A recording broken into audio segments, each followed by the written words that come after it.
Everyone talks about how to be successful, what things you want to do to be successful, how can you gain success, but no one talks about how to take a loss and how do you take that L. The reason I'm bringing that up is that through my life, I've watched so many sports, I've watched rap, I've watched so many competitions, right, where you're always going to have a winner, you're always going to have a loser. Someone's going to be victorious, someone has to lose, right? It's very rarely a draw.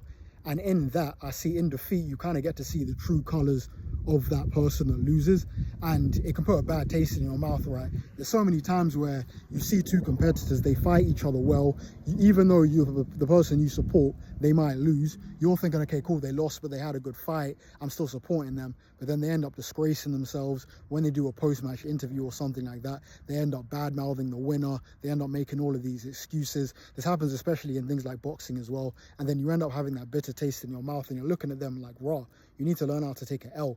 And I think that's just an important part of life. I think when you just learn to take things gracefully, you can actually gain new fans, you can gain new audiences. There have been so many times where like an underdog has come up against someone who's always winning, they put up a valiant effort against the winner, they end up losing, but because they're so gracious in that defeat, when they do the post-match conference or whatever they do, they speak so well, they give so much credit to the winner, and they maybe just talk about their downfallings, but they speak well and they gain a new audience, they gain new followers, and then they use that experience to end up winning the next time, and they're also gracious in winning as well. So I think it's important. You want to learn from success, but you can also learn from L's. Learn to take that L. That's even in my, I don't know if I've still got it as my bio for my TikTok now, but I said, I took L's but walked around like I was undefeated. And that's kind of where that came from. It's like, when you take an L, you still want to walk around to an extent with your chest out a bit. You've been humbled slightly, but you still want to have that same bravado. Don't let that loss knock your confidence fully.